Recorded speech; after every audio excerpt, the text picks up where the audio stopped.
tenang di hariku. Tak pernah ada duka yang terlintas. Ku bahagia, ingin ku lukis semua hidup ini. Cinta dan cinta yang terindah, masa muda yang tak pernah kan merdu. Ku bahagia dalam hidup ini. Harusnya semua cerita indahku, saat-saat remaja yang terindah tak bisa terulang. Ku ingin nikmati segala cara yang ada di hadaku, dan ku tanamkan cinta-ku kasihku agar ku bahagia di atas bumi ini. Ku bekerja pada jiwa yang tenang di hariku. Tak pernah ada duka yang terlintas. Ku bahagia.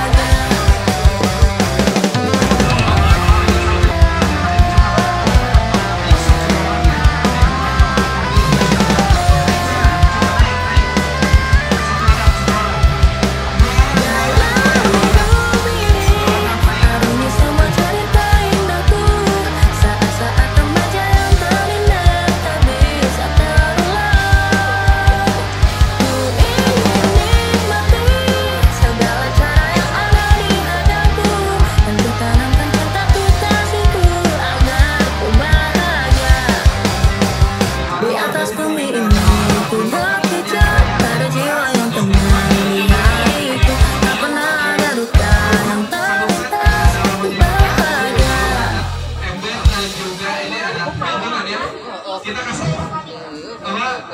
Assalamualaikum warahmatullahi wabarakatuh. Sampurasun. Apa kabar dulur balaya warga negara Indonesia? Tetap semangat di Semarak HUT ke-78 Republik Indonesia. Tetaplah semangat ya, tunjukkan dadamu. Tunjukkan semangatmu untuk Indonesia. Sehabis keliling-keliling kota dalam acara Jalan Santai HUT RI yang ke-78, kita alhamdulillah sampai finish. Episode kali ini adalah pengundian kupon Jalan Santai.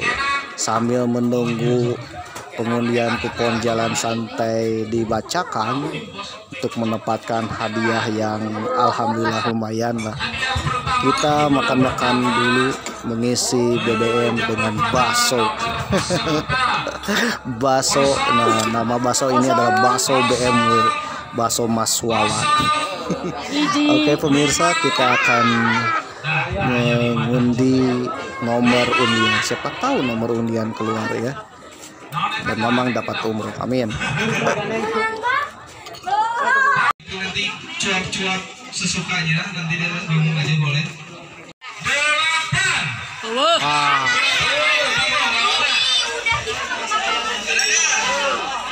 Silakan disamakan, Yes, naik. Naik ada 100. Naik sini. Ayah 1 ayah. Ayah ya syukur. 6.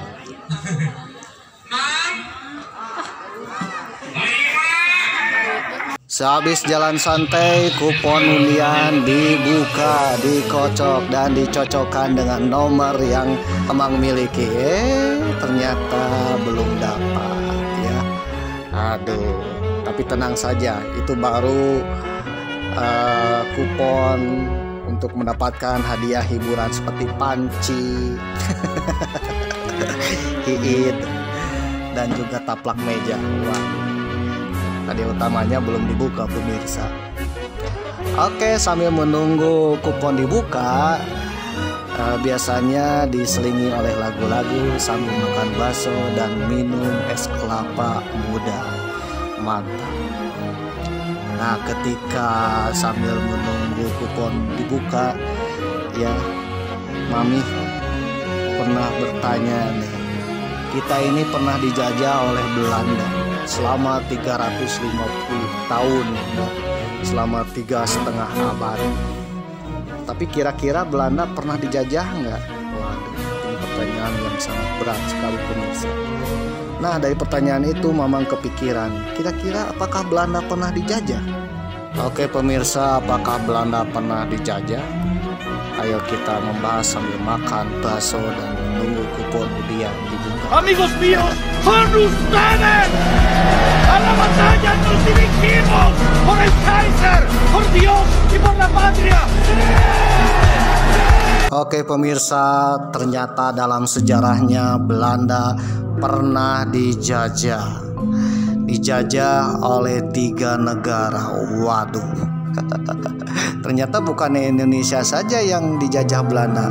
Belanda pun yang sejatinya menjajah Indonesia, ternyata Belanda pun pernah dijajah sampai 3 kali oleh 3 negara. Kira-kira negara apa saja nih? Dan ternyata negara Belanda yang menjajah Indonesia pun, Belanda pun tidak ingin dijajah dan menderita ketika dijajah oleh negara lain. Negara Belanda yang sejatinya menjajah Indonesia, Belanda pun tak ingin dijajah oleh negara lain. Waduh. Dilansir dari historia.id atau majalah Historia, ada sebuah artikel yang berjudul Belanda juga tak mau dijajah. Ternyata selama ini Belanda yang menjajah Indonesia pernah dijajah oleh negara lain, dan Belanda pun tak ingin dijajah. Pada Sabtu 4 Mei 2014 yang lalu, di lapangan Dam Amsterdam, ribuan orang berkumpul untuk memperingati hari kemerdekaan Belanda dari cengkraman pendudukan Nazi Jerman. Orang-orang di sini menyebutnya sebagai Hari Pembebasan atau Bevrijdingsdag. Tepat pukul 8 malam meriam berdentum. Orang-orang menundukkan kepala, saling berpegangan tangan, mengenang para korban yang tewas dan mengingat kembali semua tragedi yang terjadi pada hari-hari pendudukan rezim fasis Jerman. Raja William Alexander dan Ratu Maxima juga turut hadir dalam upacara peringatan tersebut. Wali kota Amsterdam Eberhard van der Lans memberikan sambutan dan Nienke Woutmeyer, seorang gadis 18 tahun, membacakan puisi yang berjudul Saksi Bisu. Puisi Nienke terpilih sebagai karya terbaik dalam lomba puisi remaja usia 14-19 tahun. Dia mendapatkan kehormatan untuk membacakan sendiri di dalam peringatan Hari Pembebasan Belanda di Amsterdam. Dalam puisinya, dia bercerita tentang sebatang pohon yang menjadi saksi bisu kekejaman perang. Dedaunan mengisahkan kenangan, ranting-ranting menuturkan kisah, akar menyerap air mata. Pohon itu menyampaikan sebuah cerita tentang hal yang takkan pernah bisa dilupakan, kata Nienke dalam puisinya. Ternyata bagi orang Belanda, pendudukan Jerman tahun 1940 sampai 1945 teramat membekas, meninggalkan kenangan pahit yang sangat mendalam. Salah satu kisah yang paling terkenal adalah tentang Anne Frank, seorang anak berusia 13 tahun yang terpaksa harus bersembunyi dari kejaran Nazi karena berdarah Yahudi. Selama masa persembunyiannya di sebuah rumah di Amsterdam, Anne menulis sebuah pengalaman di buku hariannya sejak 12 Juni 1942 sampai 1 Agustus 1944. Setelah itu dia berhenti mencatat. Kemungkinan besar persembunyiannya di Achterhuis diketahui tentara Nazi. Anne dan Margot Frank, saudara perempuannya, dibawa ke kamp konsentrasi Bergen-Belsen. Anne meninggalkan pada Maret 1945 karena sakit tipes kronis. Kisah Anne ini merupakan salah satu kisah kekejaman penjajahan di negeri Belanda. Ternyata Belanda pun tak ingin dijajah oleh negara lain. Karena yang namanya penjajahan itu sangat menyakitkan bagi bangsa yang dijajah dan sangat menderita. Dalam sejarahnya Belanda pernah dijajah 3 kali. Yang pertama oleh negeri Spanyol, yang kedua oleh Prancis, dan yang ketiga oleh Nazi Jerman. Ketiga-tiganya membekas dan Belanda tak ingin dijajah kembali. Ternyata Belanda dahulu merupakan wilayah bagian dari Spanyol. Sebelum abad ke-16, Belanda ini merupakan wilayah provinsi-provinsi atau mungkin kadipaten-kadipaten di bawah Spanyol. Belanda yang notabene kebanyakan beragama Protestan, sedangkan Spanyol beragama Katolik. Itu timbul perselisihan. Belanda ingin membebaskan diri dari pendudukan Spanyol, dan waktu itu Spanyol yang dipimpin oleh Philip II sangat mengekang kebebasan warga Belanda yang beragama Protestan. Maka terjadilah perang kemerdekaan Belanda selama 80 tahun. Perang antara Belanda dengan Spanyol ini selama 80 tahun. Dari tahun 1566 sampai 1648. Sebanyak 7 provinsi memberontak terhadap Raja Spanyol Philip II. Pemberontakan itu dipimpin oleh William alias William si pendiam, atau dikenal dengan William yang pertama, dari keluarga Van Oranje-Nassau. Menurut tirto.id, Pangeran William yang pertama ini pemimpin penguasa wilayah Hollandia, Utrecht, dan Zeeland. William yang pertama ini menyatukan ketujuh provinsi ini menjadi sebuah republik Belanda. Karena William ini membangkang terhadap Raja Spanyol, akhirnya Raja Spanyol pun bertindak untuk memerangi kelompok William yang pertama ini. Bahkan kepala si William ini dihargai 25.000 krawan. Waduh, berapa nih kalau sekarang? Dari ketujuh provinsi Belanda ini, atau dikenal dengan Zevenprovinciën, mendirikan Republik Zevenprovinciën atau dikenal dengan Republik Belanda yang dipimpin oleh William si pendiam. Sampai akhirnya republik ini berperang dengan Spanyol selama 17 turunan. Waduh. Selama 80 tahun permisa. Waduh, ini lama sekali.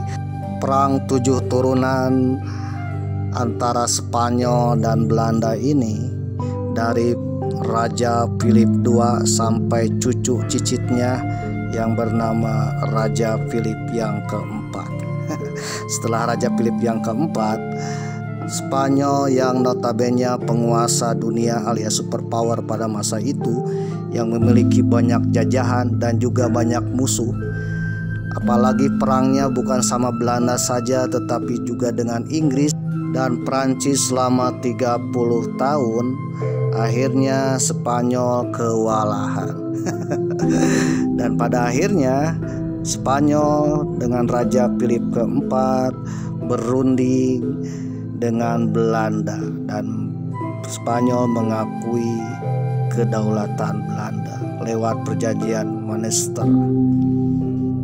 Tanggal 30 Januari 1648, Raja Spanyol Philip keempat dan wakil-wakil Belanda berdamai sejak di Münster. Hal ini ditandai dengan berakhirnya perang 80 tahun.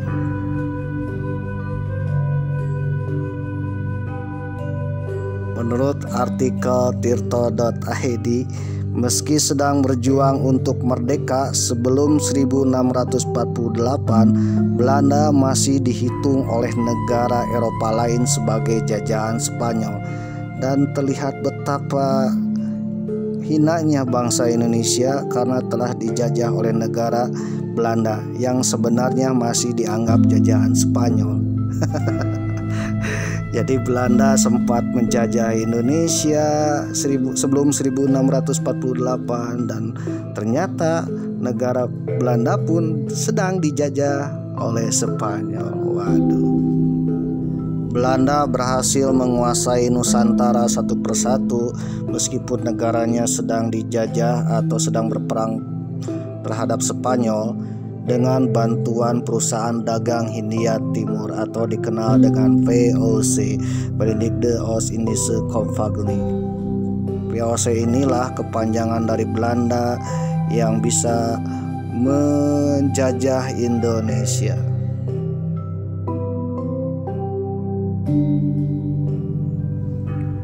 Pada tahun 1794 di Eropa mengalami badai serangan dari Prancis berhasil menguasai Belanda. Raja William yang kelima dari Belanda melarikan diri ke Inggris. Para patriot Belanda mendirikan Republik Bataps. Republik yang modelnya mengikuti Prancis. Republik Bataps ini dari tahun 1795 sampai 1806. Dan Republik Bataps ini merupakan salah satu negara boneka di bawah Prancis. Setelah 1806, Kekaisaran Prancis mengirim adiknya bernama Louis Napoleon untuk menjadi raja di Belanda. Kaisar Prancis Napoleon Bonaparte ini mengangkat adiknya Louis Napoleon atau dikenal dengan Ludwig Bonaparte sebagai penguasa di Belanda. Louis Napoleon ini adalah adik dari Kaisar Prancis Napoleon Bonaparte. Ketika Belanda dikuasai dan dijajah oleh Kekaisaran Prancis lewat kerajaan bonekanya, maka Indonesia pun akan merasa dijajah oleh Prancis. Salah satu gubernur jenderalnya yang terkenal adalah Herman William Daendels, yang terkenal dengan membangun jalan dari Anyer sampai Panarukan di Pulau Jawa, atau dikenal dengan Jalan Pos. Maka kembali lagi Belanda dijajah oleh sebuah negara lain atau bangsa lain. Kali ini dijajah oleh Prancis. Pada tahun 1813 kekuasaan Prancis atas Belanda berakhir setelah Napoleon Bonaparte dikalahkan dalam pertemuan Leipzig. Selain itu, putra terakhir Republik Belanda yang bernama Willem I Frederik kembali dari Inggris dan memproklamirkan dirinya sebagai pangeran. 2 tahun kemudian setelah kekalahan Napoleon dalam pertempuran Waterloo pada Juni 1815, Kongres Wina memberikan pengakuan atas langkah Willem I Frederik untuk membentuk kerajaan. Pada tanggal 16 Maret 1815, William Frederik akhirnya dinobatkan sebagai Raja Belanda pertama. Setelah itu, kerajaan Belanda dipimpin oleh William II, William III, Wilhelmina, Juliana, Beatrix, dan Willem Alexander. Setelah 100 tahun kerajaan Belanda berdiri, tepatnya tahun 1913, Belanda akan merayakan ulang tahun yang ke-100 berdirinya kerajaan Belanda terlepas dari kekuasaan Prancis. Pada masa itu Belanda sedang menjajah Indonesia. Ada salah satu tokoh terkenal di Indonesia yang bernama Suwardi Suryaningrat atau dikenal dengan Ki Hajar Dewantara mengkritik tentang ulang tahun Belanda, di mana Belanda masih menjajah Indonesia. Yang lucunya, bangsa pribumi yang sedang dijajah Belanda pun harus merayakan ulang tahun negara Belanda yang menjajah Indonesia. Hal itu merupakan suatu hinaan dan juga sakit hati kepada bangsa Indonesia. Oleh karena itu, salah satu tokohnya bernama Ki Hajar Dewantara mengkritik lewat sebuah artikel yang berjudul Als ik in Nederland was, seandainya aku menjadi seorang Belanda. Dan artikel tersebut dimuat di surat kabar The Express ya tahun 1913. Dari kritikan Ki Hajar tersebut membuat kuping Belanda benar-benar panas. Pada akhirnya Ki Hajar ditangkap oleh Belanda. Itulah sebuah ironi di mana sebuah bangsa pribumi yang dijajah harus merayakan ulang tahun negara yang menjajahnya. Waduh, terlalu.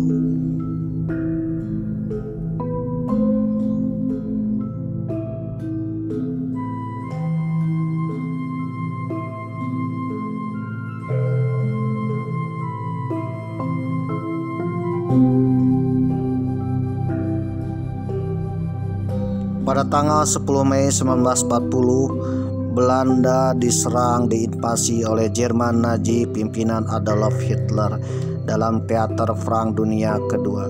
Belanda yang awalnya bersikap netral mau tidak mau, karena kenetralan Belanda ya tidak berlaku untuk Jerman Nazi.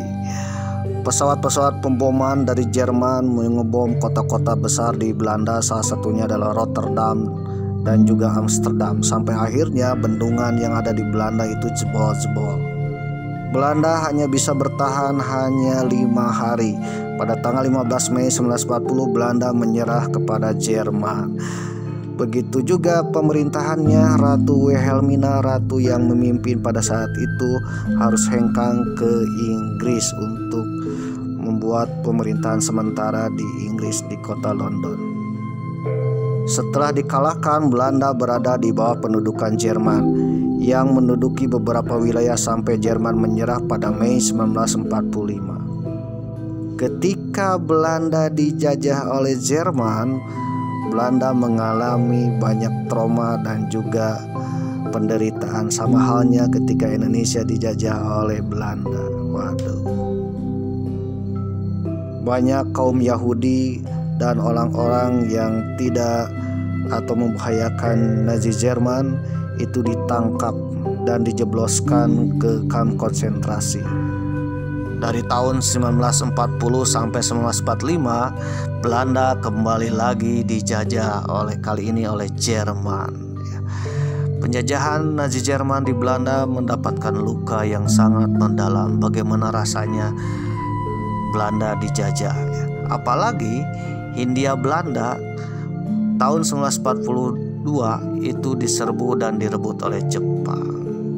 Banyak orang-orang Belanda yang ada di Hindia Belanda itu ditangkap menjadi intenderian Jepang alias tahanan perang Jepang dan masuk kamp konsentrasi yang ada di Hindia Belanda. Setelah Belanda terbebas dari Nazi Jerman, Belanda pun tak ingin kembali lagi dijajah oleh bangsa-bangsa lain karena mendapatkan trauma yang luar biasa. Tak ada bangsa yang ingin dijajah oleh bangsa lain, termasuk juga Belanda yang pernah menjajah bangsa Indonesia. Oke pemirsa, jadi itulah kisah singkat tentang Belanda. Ternyata Belanda pun pernah dijajah dan juga pernah mengalami trauma ketika dijajah oleh bangsa lain.